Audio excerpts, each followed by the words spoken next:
తప్పు చేస్తే ఇంకా చిన్నపిల్లాడు అని, ఎక్కువగా మాట్లాడితే అప్పుడే పెద్దోడు అయిపోయావా అని మన పేరెంట్స్ కూడా కన్ఫ్యూజ్ అయ్యే ఫేసే ఈ ఇంటర్మీడియట్.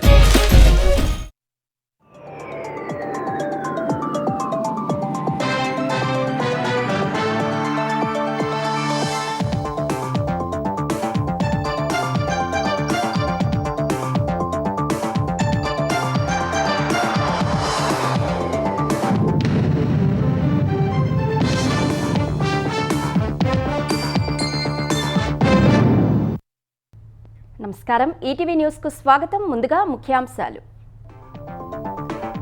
మిథున్ రెడ్డిని నేడు కోర్టులో హాజరుపరచనున్న సిట్. మద్యం కేసు విచారణ కోసం కస్టడీకి అప్పగించాలని కోరనున్న అధికారులు. మద్యం కేసు ఛార్జిషీట్లో జగన్ పేరు, విధాన రూపకల్పన సహా పలు అంశాల్లో ప్రస్తావన. కొత్తగా 8 మందిని నిందితులుగా చేర్చిన సిట్. బలహీన వర్గాల అభ్యున్నతికే కులగణన చేపట్టామన్న రేవంత్ రెడ్డి. నిపుణుల కమిటీ సూచనలపై మంత్రివర్గంలో చర్చిస్తామని వెల్లడి. హైదరాబాద్ మెట్రో 2వ దశపై ఎంపీలకు దిశానిర్దేశం చేసిన ప్రభుత్వం. డిపిఆర్లు ఆమోదం పొందేలా కృషి చేయాలన్న మంత్రులు. పార్లమెంట్ వర్షాకాల సమావేశాలపై ఇండి కూటమి మథనం. యుద్ధంపై ట్రంప్ ప్రకటనలకు కేంద్రం వివరణ కోరాలని నిర్ణయం. వియత్నాం తీరంలో పెను విషాదం. పర్యాటకుల పడవ బోల్తాపడి 34 మంది దుర్మరణం, మరో 9 మంది గల్లంతు.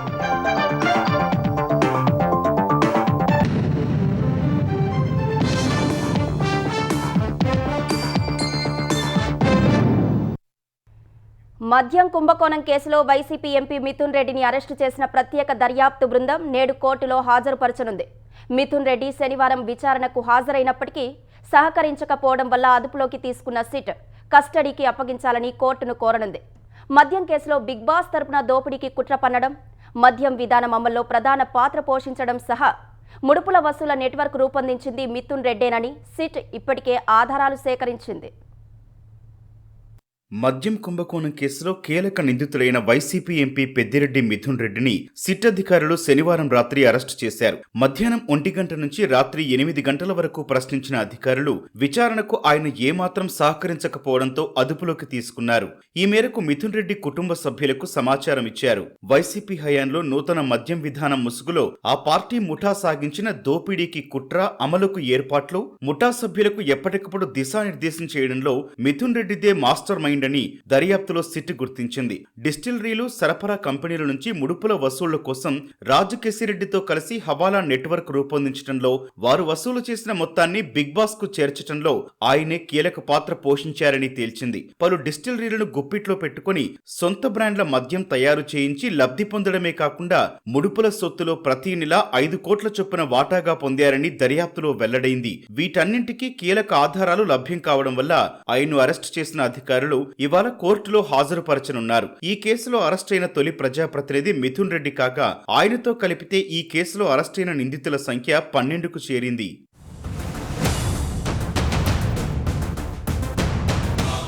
బిగ్ బాస్ ఆదేశాల మేరకు మిథున్ రెడ్డి నూతన మద్యం విధానం ముసుగులో ఘరానా దోపిడీకి తెరతీశారు. ఐఆర్టీఎస్ అధికారి వాసుదేవరెడ్డిని డిప్యుటేషన్ పై ఏపీకి తీసుకొచ్చి ఏపీ ఎస్బీసీఎల్ ఎండీగా, డిస్టిలరీస్ బ్రూవరీస్ కమిషనర్ గా నియమించడంలోనూ ఎక్సైజ్ శాఖాధికారి డి సత్యప్రసాద్ కు కన్ఫర్డ్ ఐఏఎస్ గా పదోన్నతి కల్పిస్తారని ప్రలోభ పెట్టి ఆయన్ను పావుగా వాడుకొని దోపిడీ సాగించడంలో మిథున్ రెడ్డిది ప్రధాన పాత్ర. ముడుపులు ఎలా వసూలు చేయొచ్చో ఆయనే మిగతా నిందితులతో కలిసి పన్నాగం పన్నారు. మద్యం బ్రాండ్ల మూలధర ఆధారంగా కేసుకు 150 నుంచి 600 వరకు ముడుపులు వసూలు చేయొచ్చని, తద్వారా నెలకు 50 నుంచి 60 కోట్ల మేర వస్తాయని మిథున్ రెడ్డి, రాజకేశిరెడ్డి నాయకత్వంలోనే నిర్ణయించారు. మద్యం సరఫరా ఆర్డర్ల జారీలో పారదర్శకత కోసం ఆటోమేటెడ్ విధానం అమల్లో ఉండగా మిథున్ రెడ్డి ఆదేశాలతో దాన్ని రద్దు చేయించి దోపిడీకి వీలుగా మాన్యువల్ విధానాన్ని తీసుకొచ్చారు. ముడుపులిచ్చిన కంపెనీలకి అత్యధికంగా సరఫరా ఆర్డర్లిస్తూ అందుకు అంగీకరించని సంస్థలను తరిమేశారు. వాటి స్థానంలో సొంత సొంత బ్రాండ్లు తెచ్చారు. మూలధర భారీగా పెంచుకొని ఖజానాను కొల్లగొట్టారు. తమ ప్రణాళిక మేరకు ముడుపులు వసూలవుతున్నాయా లేదా అనేది పర్యవేక్షించేందుకు మిథున్ రెడ్డి తరచూ సమావేశాలు నిర్వహించేవారు. తన బృందం వసూలు చేసిన ముడుపులను రాజ్ కెసిరెడ్డి, మిథున్ రెడ్డితో పాటు నాటి ప్రభుత్వ పెద్దలకు అత్యంత సన్నిహితులైన మరికొందరికి చేర్చేవారు. దాన్ని మిథున్ రెడ్డి బిగ్ బాస్ కు అందజేసేవారు. ఈ ముడుపుల్లో అత్యధిక శాతం బంగారం, నగదు రూపంలోనే తీసుకున్నారు. ముడుపులు కొల్లగొట్టడం, సొంత బ్రాండ్ల మద్యానికి ఎక్కువగా ఆర్డర్లు ఇచ్చుకోవడం ద్వారా మిథున్ రెడ్డి 2 విధాలా అనుచిత లబ్ధి పొందారని సిట్ దర్యాప్తులో తేల్చింది. నంద్యాలలోని ఎస్పీవై ఆగ్రో ఇండస్ట్రీస్ వ్యాపార పునరుద్ధరణ, అభివృద్ధి కోసం అరబిందో గ్రూప్ ద్వారా 45 కోట్ల రుణం ఇప్పించారు. ఎంపీ మిథున్ రెడ్డితో పాటు ఈ మద్యం ముఠాలో భాగస్వాములైన వారందరికీ నగదు రూపంలో ముడుపులు చెల్లించాలనేది దీని వెనుక ఉన్న ఒప్పందం. ఇచ్చిన రుణంలో 5 కోట్లను ఎంపీ మిథున్ రెడ్డి ముడుపుల్లో తన వాటాగా తమ కుటుంబీకులు డైరెక్టర్లుగా ఉన్న పిఎల్ఆర్ ప్రాజెక్ట్స్ ప్రైవేట్ లిమిటెడ్ ఖాతాల్లో జమ చేయించుకున్నారు. మద్యం ముడుపులపై అప్పట్లో రచ్చ జరగటంతో ఆ 5 కోట్లను తిరిగి హుడ్వింక్ అనే సంస్థ ఖాతాకు బదిలీ చేయించేశారు. తర్వాత ఆ మొత్తాన్ని నగదు రూపంలో తీసుకున్నారని దర్యాప్తులో తేలింది. మద్యం కుంభకోణం కేసులో ప్రాథమిక అభియోగ పత్రం దాఖలు చేసిన సిట్ అందులో పలుచోట్ల మాజీ ముఖ్యమంత్రి జగన్ పేరు ప్రస్తావించింది. దోపిడీకి వీలుగా నూతన మద్యం విధానం రూపకల్పన సహా పలు అంశాల్లో జగన్ పేరు చేర్చింది. కొత్తగా మరో 8 మందిని నిందితులుగా పేర్కొన్న సిట్ మొత్తం 16 మంది పాత్రపై అభియోగాలు మోపింది. వైసీపీ హయాంలో జరిగిన వేల కోట్ల మద్యం కుంభకోణం కేసులో సిట్ అధికారులు శనివారం ప్రాథమిక అభియోగ పత్రం దాఖలు చేశారు. మాజీ సీఎం జగన్ పేరును దీనిలో పలుమార్లు ప్రస్తావించారు. ముడుపులు కొల్లగొట్టేందుకు వీలుగా నూతన మద్యం విధానం రూపకల్పన, తదనుగుణంగా తీసుకున్న విధాన నిర్ణయాలు, నేరపూరిత కుట్ర, దాని అమలు, ముడుపుల సొమ్ము ఎలా వసూలు చేశారు, ఎలా మళ్లించారు, ఎక్కడికి మళ్లించారనే అంశాలను ఛార్జిషీట్లో సమగ్రంగా వివరిస్తూ ఆయా సందర్భాల్లో కొన్ని చోట్ల జగన్ పేరు ప్రస్తావించారు. అయితే ఈ అభియోగ పత్రంలో ఆయన్ను నిందితుడిగా చేర్చలేదు. దర్యాప్తు కొనసాగుతున్నందున తదుపరి దశలో దాఖలు చేయబోయే అనుబంధ అభియోగ పత్రాల్లో జగన్ ప్రమేయంపై స్పష్టత రానుంది. ఈ కేసులో ఇప్పటి వరకు 40 మంది వ్యక్తులు, సంస్థలను నిందితులుగా చేర్చగా తాజాగా మరో 8 మందిని నిందితులుగా పేర్కొన్నారు. మొత్తం 16 మందిపై అభియోగాలు మోపారు. ప్రధానంగా మనీ ట్రయల్ కు సంబంధించిన వివరాల్ని సమగ్రంగా పొందుపరిచారు. దోపిడీకి వీలుగా నూతన మద్యం విధానం రూపకల్పన కోసం ప్రైవేటు వ్యక్తుల నివాసాల్లో జరిగిన సమావేశాల్ని సిట్ ఇందులో ప్రస్తావించింది. ఆయా భేటీల్లో పాల్గొన్న వ్యక్తులు, ముడుపుల వసూళ్లపై జరిగిన నిర్ణయాలు, తదనుగుణంగా మద్యం సరఫరా ఆర్డర్ల జారీ వ్యవస్థలో పారదర్శకతకు తిలోదకాలివ్వడాన్ని వివరించింది. మద్యం సరఫరా ఆర్డర్లు దక్కించుకున్న కంపెనీలు, డిస్టిలరీల నుంచి ప్రతి నెల 50 నుంచి 60 కోట్లు ఎలా వసూలు చేసేవారు, అందులో ఎవరెవరు భాగస్వాములయ్యారు, ఈ ముడుపుల సొమ్ము ఎక్కడ నిల్వ చేశారు, ఏ డొల్ల కంపెనీల్లోకి మళ్లించారనే వివరాలు పొందుపరిచారు. బంగారం కొనుగోలు, డొల్ల కంపెనీలు, స్థిరాస్తి కంపెనీల ఖాతాల్ని అడ్డం పెట్టుకుని ముడుపులు తీసుకున్న తీరును అభియోగ పత్రంలో వివరించారు. ముంబై, ఢిల్లీ కేంద్రాలుగా ఉన్న కంపెనీల నుంచి జరిగిన లావాదేవీల్ని ప్రస్తావించారు.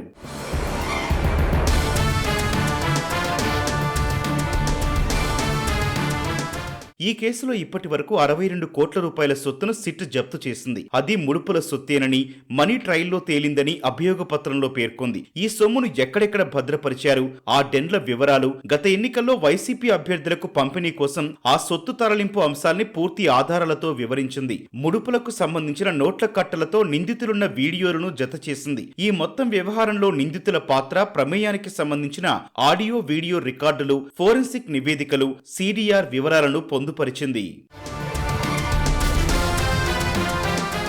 ప్రాథమిక అభియోగ పత్రంలో కొత్తగా మరో 8 మందిని నిందితులుగా చేర్చగా వీరిలో ముప్పిడి అనిరుద్ధిరెడ్డి, బొల్లారం శివకుమార్, సైమన్ ప్రసన్, రాజీవ్ ప్రతాప్, కొమ్మారెడ్డి అవినాష్ రెడ్డి, సైమన్ ప్రసన్ బావమరిది మోహన్ కుమార్, ముప్పిడి అనిరుద్ధిరెడ్డి బావమరిది అనిల్ కుమార్ రెడ్డి, ఈశ్వర్ కిరణ్ కుమార్ రెడ్డి స్నేహితుడు, ఐఐటి పూర్వ విద్యార్థి సుజల్ బెహరున్లు ఉన్నారు. వీరిలో ఎక్కువ మంది మద్యం ముడుపుల వసూళ్ల నెట్వర్క్ లో పాత్రధారులు, ముడుపుల సొమ్ము భద్రపరిచిన డెండ్లలోని సొత్తు హ్యాండ్లర్లే ఉన్నారు. ప్రధాన నిందితుడు రాజ్ కేసిరెడ్డి, మరో నిందితుడు ఈశ్వర్ కిరణ్ కుమార్ రెడ్డిల ప్రతినిధులుగా వీరు ఈ కుంభకోణంలో కీలకంగా వ్యవహరించారని సిట్ తెలిపింది. వీరిలో కొంతమంది ఇప్పటికే విదేశాలకు పారిపోయారు. పలువురు దుబాయ్లో, ఒకరిద్దరు అమెరికాలో ఉన్నట్లు సిట్ గుర్తించింది. ఈ ఏడాది ఫిబ్రవరి 5న విజయవాడ సిపి ఎస్వి రాజశేఖర్ బాబు ఆధ్వర్యంలో ప్రభుత్వం సిట్ ఏర్పాటు చేయగా 5 నెలల్లోనే కేసును కొలిక్కి తెచ్చింది. ఎంపీ మిథున్ రెడ్డితో కలిపి 12 మందిని అరెస్టు చేసింది. తొలి అరెస్టు నుంచి 88 రోజుల్లోనే ప్రాథమిక అభియోగ పత్రం దాఖలు చేసింది. తదుపరి దశలో లోతు లోతుగా దర్యాప్తు చేసి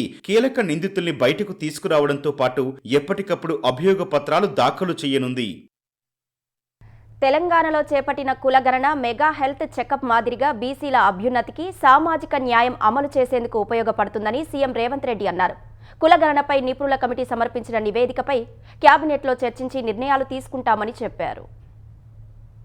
తెలంగాణలో కులగణన డేటాను అధ్యయనం చేసిన స్వతంత్ర నిపుణుల కమిటీ రాష్ట్ర ప్రభుత్వానికి 300 పేజీల నివేదిక సమర్పించింది. హైదరాబాద్ మర్రి చెన్నారెడ్డి మానవ వనరుల అభివృద్ధి కేంద్రంలో ముఖ్యమంత్రి రేవంత్ రెడ్డితో committee chairman justice Sudarshan Reddy సభ్యులు సమావేశమై తుది నివేదిక అందించారు. తెలంగాణలో గతేడాది నవంబర్ 6 నుంచి డిసెంబర్ 25 వరకు ఇంటింటి సమగ్ర కుటుంబ సామాజిక, ఆర్థిక, విద్య, రాజకీయ కులగణన సర్వే జరిగింది. సర్వే ఆధారంగా విధాన నిర్ణయాలను రూపొందించేందుకు డేటాను విశ్లేషించేందుకు ప్రభుత్వం 11 మంది సభ్యులతో స్వతంత్ర నిపుణుల కమిటీని ఏర్పాటు చేసింది. ప్రభుత్వం ఇచ్చిన డేటాను కమిటీ వివిధ కోణాల్లో విశ్లేషించి అధ్యయనం చేసింది. సమగ్ర కులగణన సర్వే శాస్త్రీయమైన, ఖచ్చితమైన, విశ్వసనీయ అధ్యయనంగా అభిప్రాయపడింది. దేశానికి రోల్ మోడల్ గా మారుతుందని పేర్కొంది. కులాల వారీగా వెనకబాటుతనాన్ని విశ్లేషించడంతో పాటు ప్రభుత్వం చేపట్టాల్సిన కార్యక్రమాలను కమిటీ సిఫార్సు చేసింది. సామాజిక సాధికారత, బీసీల అభ్యున్నతి కోసం రూపొందించాల్సిన కొత్త పాలసీలతో పాటు ప్రస్తుత విధానాల్లో మార్పులను కమిటీ సూచించింది. కులాల వారీగా సామాజిక, ఆర్థిక, విద్య, రాజకీయ వెనకబాటుతనంపై గ్రేడింగ్ ఇండెక్స్ ను నివేదికలో ఇచ్చింది. రాష్ట్రంలో బలహీన వర్గాల అభ్యున్నతికి, సామాజిక న్యాయాన్ని అమలు చేసేందుకు కమిటీ నివేదిక ఉపయోగపడుతుందని సమావేశంలో ముఖ్యమంత్రి రేవంత్ రెడ్డి పేర్కొన్నారు. వెనకబాటుతనంలో గ్రామీణ, పట్టణ ప్రాంతాల మధ్య తేడాలు, దానికి కారణాలపై అధ్యయనం చేయాలని కమిటీని సీఎం కోరారు. ప్రజల అవసరాలను గుర్తించి సరైన సూచనలిస్తే అర్హులందరికీ సంక్షేమ పథకాలు అందేలా చర్యలు తీసుకుంటామని హామీ ఇచ్చారు. కులగణన కేవలం డేటా కాదని, ఇది తెలంగాణ మెగా హెల్త్ చెకప్ వంటిదని సీఎం అభివర్ణించారు. కులగణన దేశ దిశను మారుస్తుందని, సర్వే విశ్లేషణ ఆధారంగా సంపద, వనరులను ఇప్పటి వరకు అందని వర్గాలకు చేరవేస్తామని తెలిపారు. కమిటీ నివేదికపై కేబినెట్లో చర్చించి నిర్ణయాలు తీసుకుంటామని రేవంత్ రెడ్డి తెలిపారు. కులగణన సర్వేలో పాల్గొనని వారికి బీసీ రిజర్వేషన్లపై మాట్లాడే అర్హత లేదని మంత్రి పొన్నం ప్రభాకర్ స్పష్టం చేశారు. మాజీ ఎంపీ జువ్వాడి చొక్కారావు జయంతి సందర్భంగా కరీంనగర్లో ఆయన విగ్రహానికి నివాళులర్పించారు. నీతి నిబద్ధత కలిగిన వ్యక్తి జువ్వాడి చొక్కారావు అని పేర్కొన్న పొన్నం ప్రభాకర్, నూతనంగా రాజకీయాల్లోకి వచ్చేవారు చొక్కారావును ఆదర్శంగా తీసుకోవాలని కోరారు. బీఆర్ఎస్కు బీసీలపై చిత్తశుద్ధి ఉంటే రాష్ట్రపతి వద్దకు అందరం కలిసి వెళ్లి రిజర్వేషన్ల ఆమోదానికి కృషి చేద్దామని పొన్నం సూచించారు. 42% అమలుకు చిన్న చిన్న అడ్డంకులుంటే ఆర్డినెన్స్ తీసుకొచ్చి కూడా దాన్ని సవరిస్తా ఉన్నాం. మా చిత్తశుద్ధిని శంకిస్తే వారికి పుట్టగతులు ఉన్నాయి, బీసీల పట్ల అన్యాయం చేయాలనే ఆలోచన ఉన్నదని అర్థమైతా ఉంది.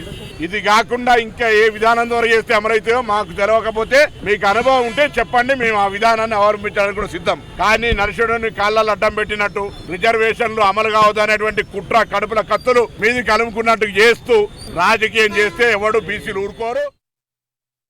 హైదరాబాద్ ఔటర్ రింగ్ రోడ్డు లోపల ఉన్న కాలుష్యకారక పరిశ్రమలన్నింటినీ వెలుపలకు తరలించే ప్రక్రియ వేగవంతం చేయాలని మంత్రివర్గ ఉపసంఘం అధికారులను ఆదేశించింది. ఇందుకోసం విధి విధానాలు రూపొందించి గడువు నిర్దేశించాలని అధికారులకు స్పష్టం చేసింది. ఉప ముఖ్యమంత్రి భట్టి విక్రమార్క అధ్యక్షతన సచివాలయంలో జరిగిన ఆదాయ వనరుల సమీకరణ సబ్ కమిటీ భేటీలో మంత్రులు ఉత్తమ్ కుమార్ రెడ్డి, శ్రీధర్ బాబు, జూపల్లి కృష్ణారావు, సిఎస్ రామకృష్ణారావు పాల్గొన్నారు. రాజీవ్ స్వగృహ పథకం కింద వివిధ దశల్లో ఉన్న ఇల్లు, హౌసింగ్ బోర్డు ఆధ్వర్యంలో ఉన్న ఖాళీ స్థలాల విక్రయాలపై సమావేశంలో సమీక్షించారు. వాణిజ్య పన్నుల శాఖలో 1.8%, స్టాంపులు రిజిస్ట్రేషన్ల శాఖలో 3.6%, గనుల శాఖలో 7% ఆదాయం పెరుగుదల ఉన్నట్లు అధికారులు వివరించారు. హైదరాబాద్ నలువైపులా మెట్రో రైలు తెచ్చుకుందామని తెలంగాణ ఎంపీలకు రాష్ట్ర ప్రభుత్వం సూచించింది. మెట్రో రైలు 2వ దశ సాధన కోసం తెలంగాణ ఎంపీలకు రాష్ట్ర ప్రభుత్వం హైదరాబాద్ ఎయిర్పోర్ట్ మెట్రో రైలు సంస్థ ఆధ్వర్యంలో అవగాహన సదస్సు నిర్వహించింది. ముఖ్య అతిథులుగా ఉప ముఖ్యమంత్రి భట్టి విక్రమార్క, మంత్రి కోమటిరెడ్డి వెంకటరెడ్డి హాజరయ్యారు. మెట్రో 2వ దశ విస్తరణకు సంబంధించి కేంద్రం త్వరితగతిన అనుమతులు మంజూరు చేసేలా ఎంపీలు పార్టీలకు అతీతంగా కృషి చేయాలని మంత్రులు కోరారు. పార్లమెంటు వర్షాకాల సమావేశాలు సోమవారం ప్రారంభం కానున్న నేపథ్యంలో ఎంపీలకు మెట్రో రైలు ప్రతిపాదిత విస్తరణ కారిడార్లపై సీఎం రేవంత్ రెడ్డి సూచన మేరకు HAML MD NVS Reddy power point presentation ద్వారా అవగాహన కల్పించారు. మెట్రో రైలు 2వ దశను 2A, 2Bగా ప్రతిపాదించినట్లు వివరించారు. 2Aలో 5 కారిడార్లకు 76.4 కిలోమీటర్లకు గాను 24,269 కోట్ల వ్యయం అవుతుందని డీపీఆర్ రూపొందించి కేంద్రానికి పంపినట్లు తెలిపారు. మెట్రో 2B 3 కారిడార్లలో 86.1 కిలోమీటర్లు ప్రతిపాదించి డిపిఆర్లను జూన్ 21న కేంద్రానికి సమర్పించినట్లు చెప్పారు. దీని వ్యయం 19,579 కోట్లు అని వివరించారు. ఈ ప్రాజెక్టులను త్వరగా మంజూరు చేయాలని ఎంపీలతో కలిసి ప్రధాని మోదీని కలవనున్నట్లు మంత్రి కోమటిరెడ్డి వివరించారు. దేశంలో నూతన రైల్వే లైన్ల నిర్మాణంతో క్రమంగా రైళ్ల సంఖ్య పెరుగుతోందని రైల్వే శాఖ మంత్రి అశ్విని వైష్ణవ్ అన్నారు. రైల్వే స్టేషన్ల ఆధునికీకరణతో ప్రయాణికులకు అధునాతన సేవలు అందుతున్నాయని తెలిపారు. కాచిగూడ స్టేషన్లో సహచర మంత్రి కిషన్ రెడ్డి, దక్షిణ మధ్య రైల్వే జీఎం శ్రీవాస్తవతో కలిసి కాచిగూడ జోధ్పూర్ ఎక్స్ప్రెస్ను అశ్విని వైష్ణవ్ ప్రారంభించారు. హైదరాబాద్లోని రాజస్థానీయుల కోరిక మేరకు ఈ సర్వీసు ప్రారంభిస్తున్నట్లు అశ్విని వైష్ణవ్ తెలిపారు. తన పార్లమెంటు నియోజకవర్గం నుంచి నూతన రైలు ప్రారంభం కావడం సంతోషంగా ఉందని కిషన్ రెడ్డి చెప్పారు. హైదరాబాద్ నుంచి జోధ్పూర్కు ప్రత్యేక ట్రైన్ కావాలని అనేక రోజుల నుంచి డిమాండ్ చేస్తూ ఉన్నారు. నన్ను వ్యక్తిగతంగా కలిసి హైదరాబాద్లో తెలంగాణలో ఉండేటువంటి రాజస్థానీ సమాజానికి సంబంధించినటువంటి వివిధ సంఘాల పెద్దలు ఈ యొక్క ట్రైన్ కోసం డిమాండ్ చేశారు. ప్రధానమంత్రి గారి దృష్టికి ఈ విషయం తీసుకెళ్లిన తర్వాత ప్రధానమంత్రి గారి ఆదేశాలతో ప్రతిరోజు హైదరాబాద్ నగరం నుంచి జోధ్పూర్కు వెళ్లడం కోసం ప్రత్యేకమైనటువంటి ట్రైను ప్రారంభించుకోవడం చాలా సంతోషము. ఈ సందర్భంగా ప్రధానమంత్రి గారికి నేను ప్రత్యేకంగా ధన్యవాదాలు తెలియజేస్తున్నాను. కృత్రిమ మేధస్సు ఆధారిత ప్రపంచంలోనూ మానవ మేధస్సుకు ప్రత్యామ్నాయం లేదని నాస్కామ్ పూర్వ అధ్యక్షుడు డాక్టర్ కిరణ్ కార్నిక్ అన్నారు. ఏఐ యుగంలో నిరంతర అభ్యాసం అవసరమన్న ఆయన తద్వారా నిర్దేశిత రంగాల్లో పట్టు సాధించే వీలు కలుగుతుందని విద్యార్థులకు సూచించారు. గీతం డీమ్డ్ విశ్వవిద్యాలయం 16వ స్నాతకోత్సవంలో పాల్గొన్న కిరణ్ వేగంగా మారుతున్న వాతావరణానికి అనుగుణంగా మార్పులను అర్థం చేసుకుంటూ అభివృద్ధి పథంలో ముందుకు సాగాలని సూచించారు. సంగారెడ్డి జిల్లా రుద్రారంలోని గీతం డీమ్డ్ విశ్వవిద్యాలయంలో 16వ స్నాతకోత్సవం ఘనంగా జరిగింది. ఈ కార్యక్రమానికి ముఖ్య అతిథిగా నాస్కామ్ పూర్వ అధ్యక్షుడు డాక్టర్ కిరణ్ కార్నిక్ హాజరయ్యారు. శాస్త్ర సాంకేతిక ఆవిష్కరణలు, సామాజిక సంస్కరణలు, మౌలిక సదుపాయాల అభివృద్ధికి కృషి చేసిన ముగ్గురు విశిష్ట వ్యక్తులకు గీతం గౌరవ డాక్టరేట్లను ప్రదానం చేసింది. కల్పకంలోని ఇందిరాగాంధీ అణుపరిశోధన కేంద్రం పూర్వ director doctor B Venkataraman doctor of science ని అందుకున్నారు. ప్రఖ్యాత సామాజిక వ్యవస్థాపకుడు, తక్కువ ఖర్చుతో కూడిన శానిటరీ ప్యాడ్ తయారీ యంత్రాన్ని కనుగొన్న ప్యాడ్మ్యాన్ ఆఫ్ ఇండియాగా పేరొందిన అరుణాచలానికి చెందిన మురుగనాథన్కు డాక్టర్ ఆఫ్ లెటర్స్ అవార్డును ప్రదానం చేశారు. దేశ మౌలిక సదుపాయాలు సహా గ్రామీణ విద్యాభివృద్ధికి విశేష కృషి చేస్తూ ఆర్వీఆర్గా పేరొందిన ఆర్ వెంకటేశ్వరరావును డాక్టర్ ఆఫ్ లెటర్స్ అవార్డుతో సత్కరించారు. ఈ డాక్టరేట్ తన బాధ్యతను మరింత పెంచిందని ఆర్వీఆర్ పేర్కొన్నారు.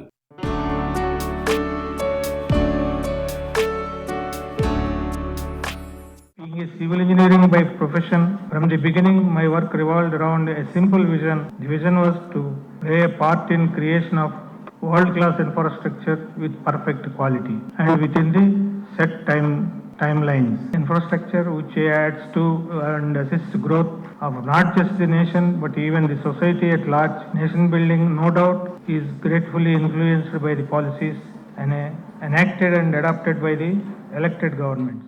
యూనివర్సిటీలో వివిధ విభాగాల్లో ఉత్తీర్ణత సాధించిన 2,200 మంది విద్యార్థులకు డిగ్రీలు ప్రదానం చేశారు. అత్యుత్తమ ప్రతిభ కనబరిచిన 32 మందికి బంగారు పతకాలు అందజేశారు. పట్టాలు స్వీకరించిన వారంతా ఉన్నత లక్ష్యాలతో తమ కలలను సాకారం చేసుకోవాలని గీతం వర్సిటీ అధ్యక్షుడు విశాఖ ఎంపీ శ్రీభరత్ సూచించారు. ఇదే సమయంలో ఆర్వీఆర్ తో ఉన్న అనుబంధాన్ని గుర్తు చేసుకున్నారు. Very good people, competent people, well educated, balanced head. So he is that rare combination of a successful entrepreneur and a successful family man, successful father, which we find very seldom. And particularly in the last couple of decades, his emphasis on giving back to society. He runs a school for free in the Vizianagaram district, and almost I think 700-800 students over there who get free education, spiritual awareness, and his outreach activities. One personal connection for me. విద్యార్థులకు నాస్కామ్ పూర్వ అధ్యక్షుడు doctor Kiran కార్నిక్ పలు సూచనలు చేశారు. కృత్రిమ మేధస్సు ఆధారిత ప్రపంచంలో నిరంతరం ఏఐపై పట్టు సాధిస్తేనే మారుతున్న సమాజానికి అనుగుణంగా టెక్నాలజీని అభివృద్ధి చేయగలమని పేర్కొన్నారు. Amongst the range of technologies that have truly taken off in the last few years, artificial intelligence and its descendants like generative AI, Gen AI, are the most disruptive. Last year, one of its offshoots, ChatGPT, which some of you may be using, took the world by storm. I'm sure many of you have, seen the benefits of this and seen what it does. But few technologies, not even mobile technology, has swept across the globe as rapidly as AI or drawn as much interest and concern from all sectors. Green హైడ్రోజన్పై విస్తృతంగా పరిశోధనలు జరగాల్సిన అవసరం ఉందని Andhra Pradesh నెట్క్యాప్ MD Kamalakar బాబు అన్నారు. అమరావతిలోని SRM యూనివర్సిటీలో జాతీయ green hydrogen summit 2025 ముగింపు సందర్భంగా ఆయన మాట్లాడారు. త్వరలో అమరావతిని గ్రీన్ హైడ్రోజన్ వ్యాలీగా అభివృద్ధి చేయనున్నట్లు సీఎం చంద్రబాబు ప్రకటించిన వేళ ఏపీ గ్రీన్ హైడ్రోజన్ అసోసియేషన్ ఏర్పాటు చేయాలని డిక్లరేషన్లో పొందుపరుస్తామని వెల్లడించారు. గ్రీన్ హైడ్రోజన్ ఉత్పత్తి, పరిశ్రమల స్థాపన వంటి అంశాలపై ఏడాదికోసారి సమీక్షిస్తామని చెప్పారు. 2 రోజుల సమ్మిట్లో చర్చించిన అంశాలు, పారిశ్రామికవేత్తలు చేసిన సూచనలపై డిక్లరేషన్ డ్రాఫ్ట్ను ప్రభుత్వానికి పంపినట్లు సదస్సు కన్వీనర్ డాక్టర్ నారాయణరావు తెలిపారు. Amaravati green hydrogen valley declaration రేపు విడుదలయ్యే అవకాశం ఉందన్నారు. పారిశ్రామికవేత్తలతో ముఖ్యమంత్రి ప్రత్యేకంగా సమావేశమై హైడ్రోజన్ సంబంధిత సంస్థల్ని నెలకొల్పమని సజెస్ట్ చేశారు. 2 MOUలు సైన్ అయ్యాయి.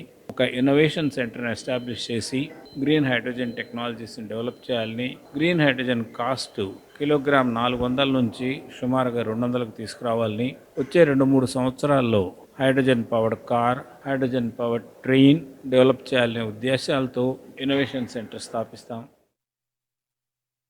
Institute chartered accountants of India ICAI భారతదేశ మేధోశక్తికి వెన్నెముక లాంటిదని ఆంధ్రప్రదేశ్ విద్యాశాఖ మంత్రి నారా లోకేష్ అన్నారు.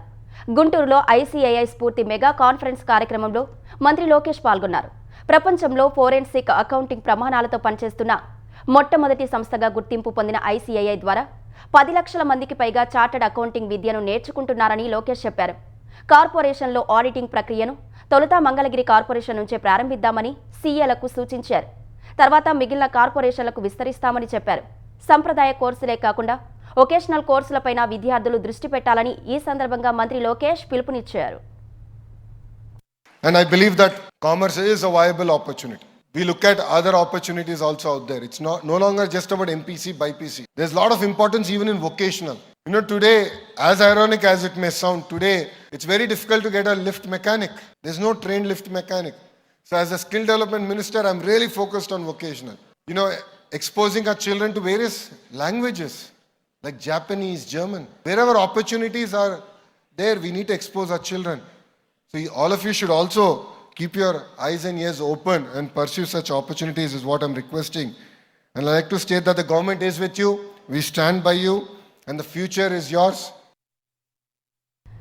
తలసేమియాపై ప్రజల్లో చైతన్యం కల్పించడమే తమ లక్ష్యమని NTR memorial trust managing trustee Nara Bhuvaneshwari అన్నారు. విశాఖ బీచ్లో భువనేశ్వరి సారథ్యంలో తలసేమియా రన్ జరిగింది. 3K, 5K, 10K 3 విభాగాలుగా రన్ నిర్వహించగా సుమారు 25,000 మంది రన్లో పాల్గొన్నారు.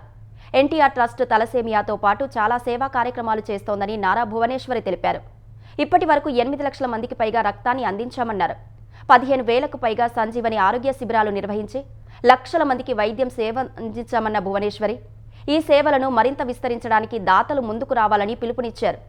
ఈ కార్యక్రమానికి హోంమంత్రి వంగలపూడి అనిత, కరణం మల్లేశ్వరి, సంగీత దర్శకుడు SS తమన్ హాజరయ్యారు. వివిధ అంతర్జాతీయ పోటీల్లో పతకాలు సాధించిన క్రీడాకారులను ఈ సందర్భంగా సత్కరించారు. SS తమన్ నిర్వహించిన మ్యూజికల్ నైట్ అలరించింది. వియత్నాం తీరంలో విషాదం చోటు చేసుకుంది. పర్యాటకులతో వెళ్తున్న ఓ పడవ ప్రతికూల వాతావరణం కారణంగా మునిగిపోయింది. ఈ ఘటనలో 34 మంది ప్రాణాలు కోల్పోగా మరో 8 మంది గల్లంతయ్యారు. 11 మందిని రెస్క్యూ బృందాలు రక్షించాయి. పర్యాటకుల్లో దాదాపు 20 మంది చిన్నారులే ఉన్నట్లు సమాచారం. ప్రముఖ పర్యాటక ప్రాంతమైన హా లాంగ్ బేకు 48 మంది పర్యాటకులు, 5 సిబ్బందితో ఓ పడవ బయలుదేరింది. అదే సమయంలో వాతావరణం ఒక్కసారిగా మారిపోయింది. బలమైన గాళ్లతో పడవ తలకిందులై ప్రమాదానికి గురయ్యింది. రంగంలోకి దిగిన రెస్క్యూ బృందాలు 4 గంటలు శ్రమించి పలువురిని కాపాడాయి. గల్లంతైన వారి కోసం గాలింపు కొనసాగుతున్నట్లు స్థానిక మీడియా వెల్లడించింది. అమెరికాలోని లాస్ ఏంజలెస్లో ఓ కారు బీభత్సం సృష్టించింది. నైట్ క్లబ్లోకి వెళ్లేందుకు బారులు తీరిన జన సమూహం పైకి దూసుకెళ్లింది. ఈ ఘటనలో 30 మంది గాయపడగా వారిలో 3 పరిస్థితి విషమంగా ఉంది. వాహనం నడిపిన డ్రైవర్ బుల్లెట్ గాయాలతో ఉన్నట్లు పోలీసులు గుర్తించారు. డ్రైవర్పై కాల్పులు జరిపి పరారైనట్లుగా అనుమానిస్తున్న వ్యక్తి కోసం పోలీసులు గాలిస్తున్నారు. డ్రైవర్పై కాల్పుల ఘటనకు ముందే జరిగాయా లేదా తర్వాత జరిగాయా అన్న దానిపై పోలీసులు స్పష్టతనివ్వలేదు. కాల్పులు జరిపిన వ్యక్తి నీలిరంగు జెర్సీ ధరించి చేతిలో తుపాకీ కలిగి ఉన్నాడని తెలిసింది. ప్రమాదానికి ముందు క్లబ్ బయట ఘర్షణ జరిగిందని ఓ స్థానికురాలు తెలిపారు. అనంతరం కారు వేగంగా జన సమూహంపైకి దూసుకొచ్చిందని చెప్పారు. తర్వాత కాల్పుల వంటి శబ్దాలు వినిపించాయని తెలిపారు. అయితే పోలీసులు మాత్రం ఎలాంటి వివరాలను వెల్లడించలేదు. ఈ నెల 21 నుంచి జరగనున్న పార్లమెంట్ వర్షాకాల సమావేశాల్లో కేంద్రాన్ని ఇరకాటంలో పెట్టేందుకు ప్రతిపక్ష ఇండియా కూటమి నేతలు అస్త్రశస్త్రాలు సిద్ధం చేసుకుంటున్నారు. ఈ క్రమంలోనే శనివారం ఆన్లైన్ వేదికగా సమావేశం నిర్వహించారు.